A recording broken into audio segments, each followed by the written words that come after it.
In a video message sent late Sunday, Ukraine's embattled President Volodymyr Zelensky did not mince words as he addressed Western leaders only hours after witnessing the trail of death and damage that Russian forces left in their wake as they withdrew from Kyiv's northern neighbourhood of Bucha. He had a message for former German and French leaders Angela Merkel and Nicolas Sarkozy, whom he accused of blocking Ukraine's accession to NATO. He said, "I invite Ms. Merkel and Mr. Sarkozy to visit Bucha and see what the policy of concessions to Russia has led to in 14 years. Zelensky was referring to the horrible killings of Ukrainian civilians in towns north of city, which have been labeled war crimes by international powers. See with your own eyes the tortured and slain Ukrainians," he says. Zelensky spoke on the 10th anniversary of the 2008 NATO summit in Bucharest about how the transatlantic alliance promised Georgia and Ukraine future membership but without a deadline. Zelensky spoke on the 10th anniversary of the 2008 NATO summit in Bucharest about how the transatlantic alliance promised Georgia and Ukraine future membership but without a deadline, a compromise that left Ukraine in a grey zone and vulnerable to Russian attack. Both France and Germany have previously stated that it was too early for Ukraine and Georgia to join NATO, claiming that neither country was prepared. They also warned that allowing the former Soviet republics in would jeopardize relations with Russia, repeating US diplomats' cautions that the White House should not offer a specific road to membership. Just 4 months after the Bucharest conference, Putin moved quickly, sending his tanks into Georgia to help pro-Russian separatists.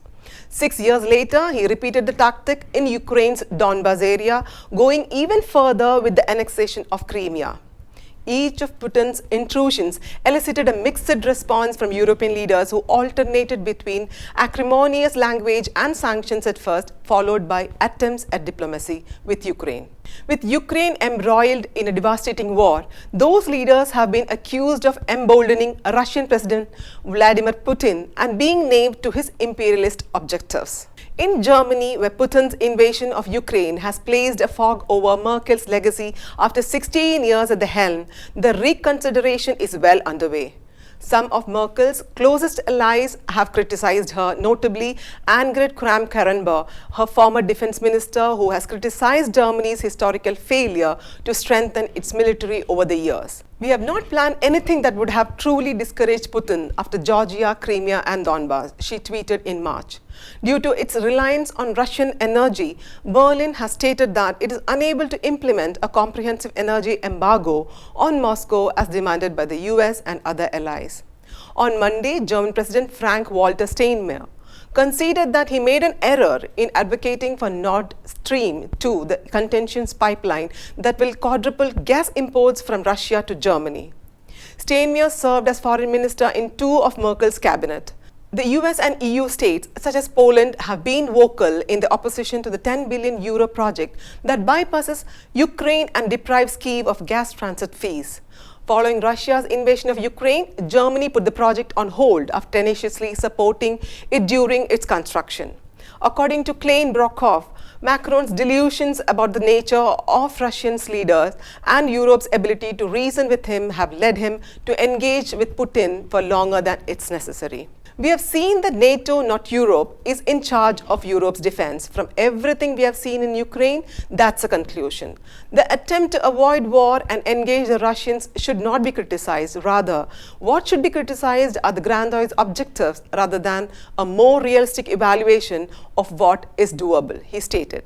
While Macron's recent discussions with Putin have centered on preventing war and subsequently ending the bloodshed, previous attempts with Moscow have delivered contradictory messages, according to Delcourt of Sorbonne University. As Europe looks on 2 decades of failing to stop the Kremlin's strong man, Delcourt said it's critical to distinguish between the elements driving Moscow's post-Cold War anxiety, some of which are justified, and Putin's personal determination to wage war on Russia's neighbors.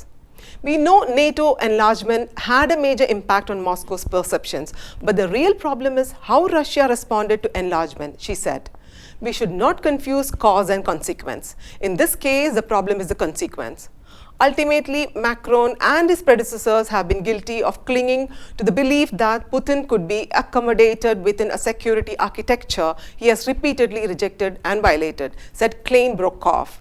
We have wanted to believe that Russia would come on board to become a responsible stakeholder in the current European and global order, he said, and we have chosen to overlook the indications to the contrary.